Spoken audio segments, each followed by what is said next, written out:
You see, the discernment conversation is really bigger than just, do we do this or do we not? Is it right? Is it wrong? Is it good or is it bad? The conversation is so much bigger than that. And the reason I say this is because those teams that maybe are underrepresented in discernment will be more prone and tempted to make the conversation about yes or no, more of a clear-cut, black and white kind of conversation.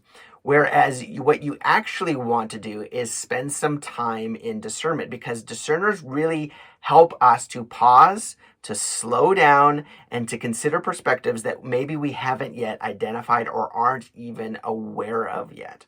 And so that is really important, that we begin to sit in that discernment and begin to learn to manage the extremes. And what I mean by the extremes is, on the side of a discerner, the extreme side might be to try and overanalyze, to look at and consider every single nuance or potential obstacle or potential good thing or bad thing, whatever the case may be.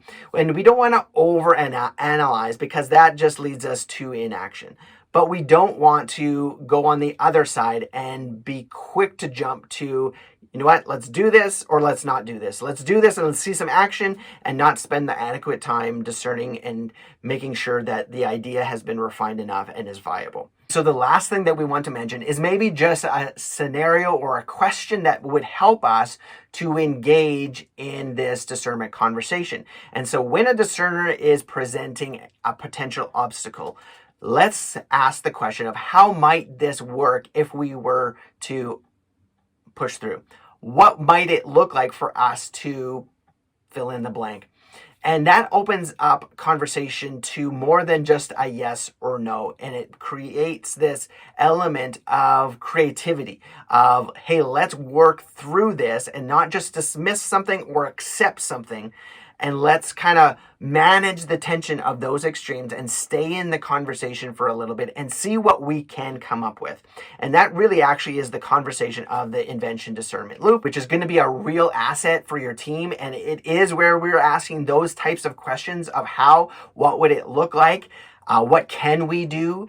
And that's really going to be an asset for your team, because it's going to help you manage the extreme of either yes or no, or over-analyzing things. And it is really that space where we are in the middle of discernment yet invention. We're reinventing something that's already been presented and we've been discerning, and maybe there's an obstacle that's been identified, and we need to kind of tweak things. We need to reinvent. And so the invention discernment kind of go back and forth until you come to a final decision and a final place where you're saying as a team that you're comfortable with moving ahead with what you've come up with.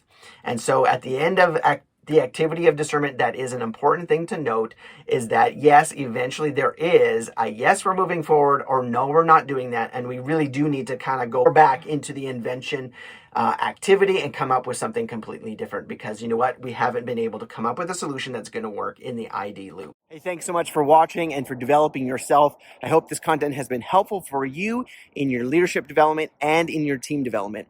Hit the subscribe button, hit the notifications, and I would love to share more with you as we go along, and maybe even share this with a colleague or a friend or someone that you know would benefit from this kind of content. Thanks so much.